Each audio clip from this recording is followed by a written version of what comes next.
landasan yang dibangun oleh pendahulu-pendahulu sebelum saya. Kita harus akui itu. Nggak mungkin kita membangun dalam 5 tahun, dalam 10 tahun. Tidak ada negara yang dibangun dalam 10 tahun. Tapi apa yang dilahirkan oleh presiden-presiden kita, dan tidak hanya presiden, membangun bangsa itu tidak hanya 1-2 orang. Jadi saudara-saudara, apa yang saya ingin sampaikan? Saya ingin sampaikan bahwa kita sebagai punawirawan dari segi kedinasan, benar kita sudah menyerahkan kepada generasi selanjutnya. Tapi sebagai patriot, sebagai warga negara, kalau kita masih punya kemampuan, kalau kita masih punya semangat, kalau kita masih punya sesuatu yang bisa kita sumbangkan kepada negara dan bangsa, ya kita harus menyumbang apa yang kita bisa sumbangkan. Karena itu saudara-saudara, kita hargai semua sikap, semua pendapat, tapi tentunya kita harus belajar dari sejarah. Kita harus lihat kenyataan yang sedang berlaku. Bahwa di dunia ini sekarang, ya, hanya yang kuat yang survive. Ini fakta dan kenyataan. Negara-negara yang tidak kuat punah. Kenapa dia punah? Dia tidak mampu bertahan. Kenapa dia tidak mampu bertahan? Karena dia tidak bisa mengamankan sumber-sumber kekayaan dia sendiri. Kalau suatu bangsa tidak bisa menguasai sumber kekayaan sendiri, bangsa itu miskin. Sangat sederhana. Saudara-saudara sekalian. Dan kita harus mengerti, mantan prajurit ini harus mengerti. Perang kita tidak inginkan. Perang dahsyat.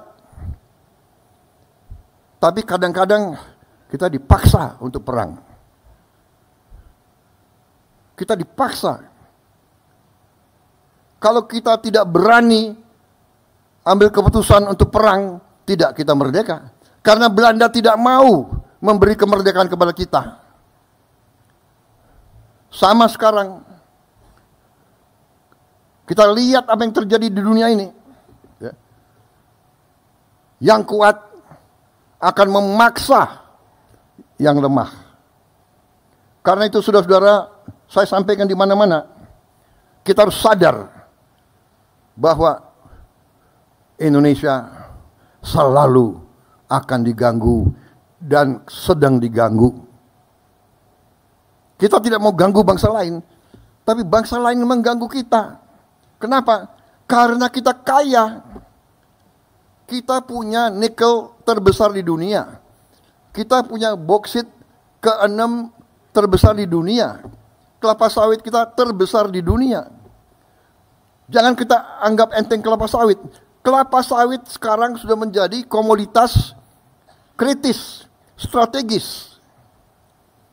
Setiap saya kemana, negara-negara mana, mereka minta, yang mulia, tolong kelapa sawit Indonesia kalau bisa prioritas kepada kami.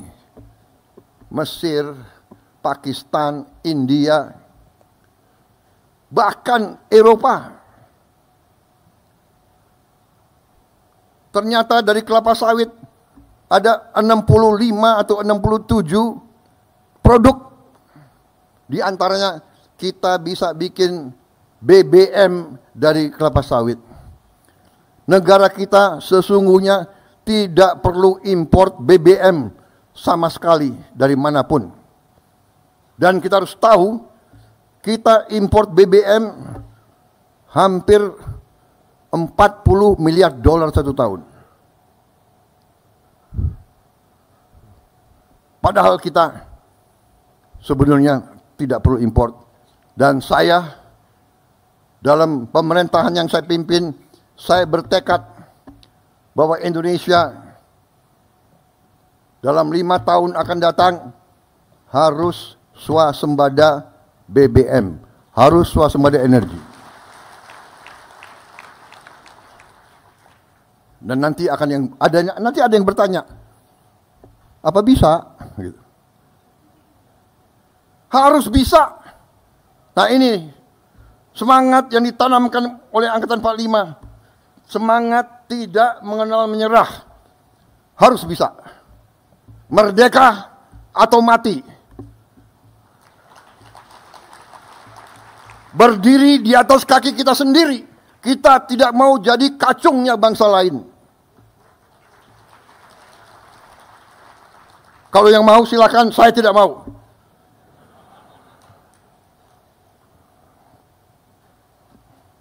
Ini salah pembina-pembina saya yang mendidik saya seperti ini. Salah Pak Tri, salah Pak Luhut, Pak Hendro, Pak Agum.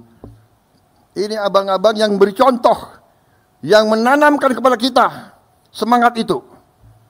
Jadi kalau Prabowo sekarang seperti ini, jangan salahkan Prabowo, salahkan Pak Tri, Pak Hendro, Pak Luhut, Pak Wiranto.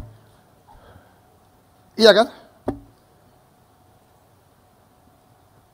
Loh ini bapak-bapak didik saya seperti ini, ya apa boleh buat. Saya tidak mau tunduk kepada bangsa manapun.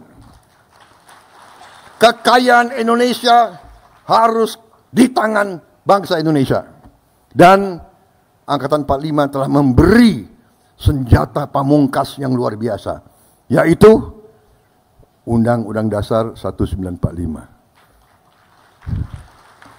Perlu saya tayangkan pasalnya? Baik, saya kira waktu sudah habis.